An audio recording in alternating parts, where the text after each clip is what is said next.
A quick new idea daily from the world's greatest TEDx talks. I'm your host, Atosa Leone, and this is TEDx Shorts.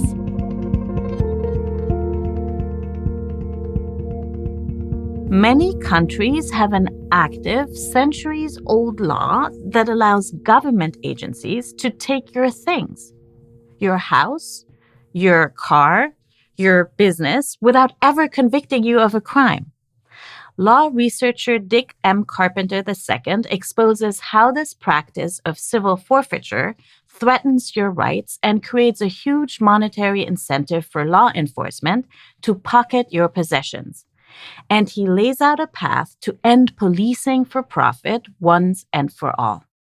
Picture yourself driving down the road tomorrow, heading somewhere to buy an item you found on Craigslist. Perhaps a nice mountain bike for $3,000.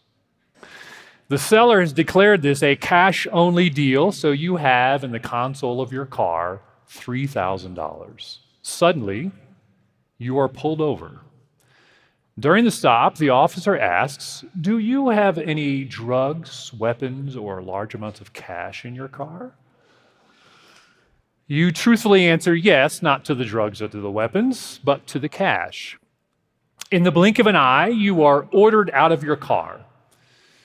The officer searches it and finds your cash. On the spot, he seizes it, and he says he suspects it's part of a drug crime. A few days later, the local district attorney files paperwork to keep your money permanently.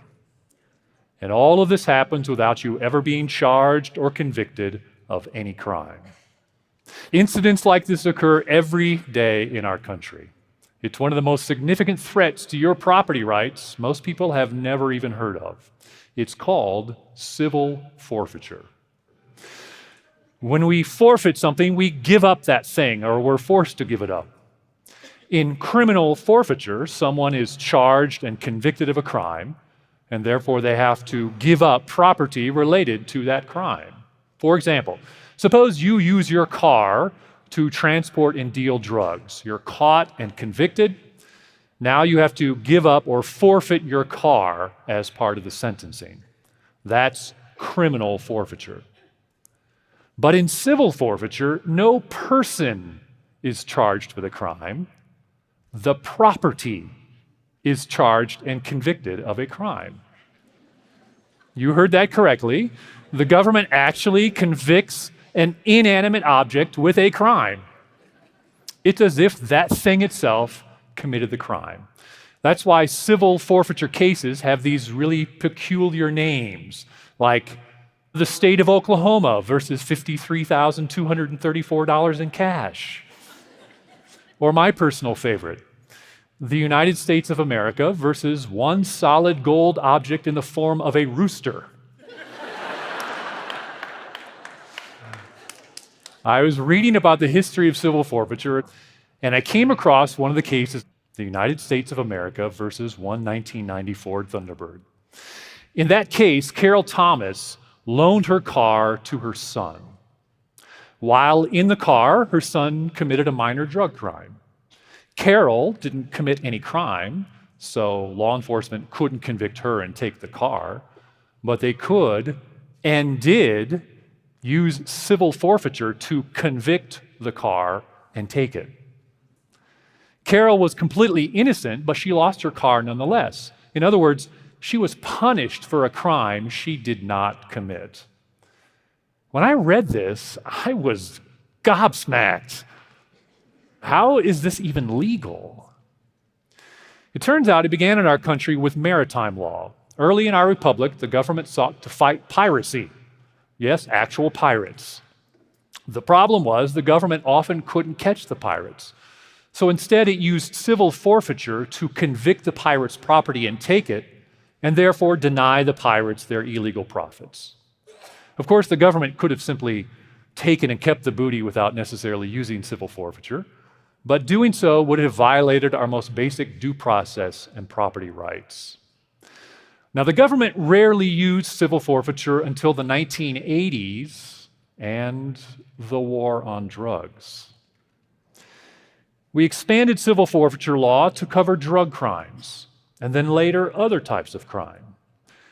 It wasn't until our groundbreaking study, Policing for Profit, that we found federal law enforcement agencies have taken in almost $40 billion, billion with a B, since 2001.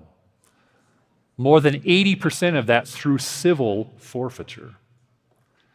Unfortunately, we have no idea how much state and local agencies have taken in because in many states, they don't have to report it. So until we reform forfeiture, we'll never know how much forfeiture activity actually occurs in the United States. And we desperately need reform. Legislatures should abolish civil forfeiture and replace it with criminal forfeiture. And all forfeiture proceeds should go to a neutral fund, such as a general fund. When forfeiture proceeds stop hitting law enforcement budgets directly, that is when we will end policing for profit. It is time we end policing for profit once and for all. Correction, the name of the civil forfeiture case mentioned was not the United States of America versus 1990 Ford Thunderbird. The correct case name is State of New Jersey versus 1990 Ford Thunderbird. For more information on this talk, please visit TED.com. The TEDx talk you just listened to was recorded at a TEDx event in Denver, Colorado. All TEDx events are independently organized by volunteers who believe in TED's mission of ideas worth spreading. Special thanks to the organizing team at TEDx Mile High. Want to listen to the full talk? Find Dick's talk and more at TED.com/TEDxShorts. I'm Atossa Leone. Thanks for listening, and see you next time.